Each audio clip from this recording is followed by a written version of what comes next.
Good old AMI PIAs.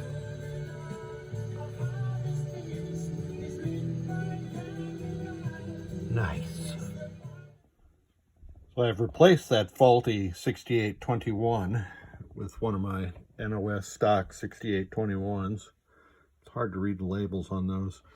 And I have Leon's 3 through 7 sound test ROM installed. So let's see what Leon's 3 through 7 sound test ROM sounds like upon boot. You'll be able to hear some buzzing, and then the microprocessor gets control and sort of shuts down the amplifier. Let's see if you can hear that. And then you hear the ticking, and that's characteristic of Leon's test ROM. Now, as I'm testing this, I should get outputs just like his other test ROMs. He's pulsing pins 2 through 9 of the PIA. And that was 9. Oh, I guess let's see if he pulses them all. Yeah, looks like he pulses 2 through 17. These high pins, some of them won't pulse, but these high pins are the input from the 4050, which is IC5. Let me turn that off. That's irritating. So IC5 is the input 4050 buffer located here, and that provides signals to pins 10 through 17 of the 6821. And it also, there's an AND gated IC6. It's a 8-way AND gate, it looks like. And that interrupts the 6820, or sends a pulse to pin 18 of the 6821, which interrupts the processor to let it know that a sound is there. And then the microprocessor takes over from there. So let's put the Black Knight ROM back in there and see what happens. All right, let's boot it up again. I have my sound.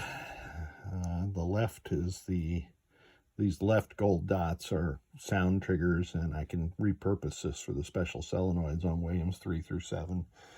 But let's test the sounds. I have ground just connected to ground on the board. And then you hear it come up again. So let's see if we are getting sounds from each of these 5.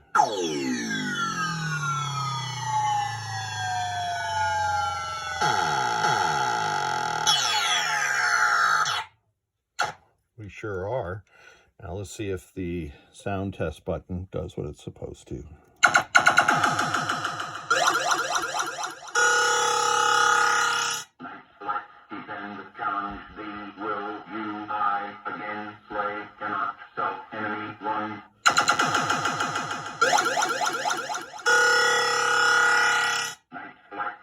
And it'll go on like that forever until we power off. So looks like this board pair is good to go now. Somebody had already replaced the caps on the board, and usually that brings these things back to life. But of course, that AMI PIA that was in the board is always going to be suspect. Somebody also replaced all the headers in the past, so that was a nice move also. And the only thing left is to consider the quality of these sockets. So I'll pull one of these chips out and see if these sockets are still viable after all these years. If they're Scanby sockets, then I'll change these sockets out. Otherwise, this board is good to go. Thank you so much.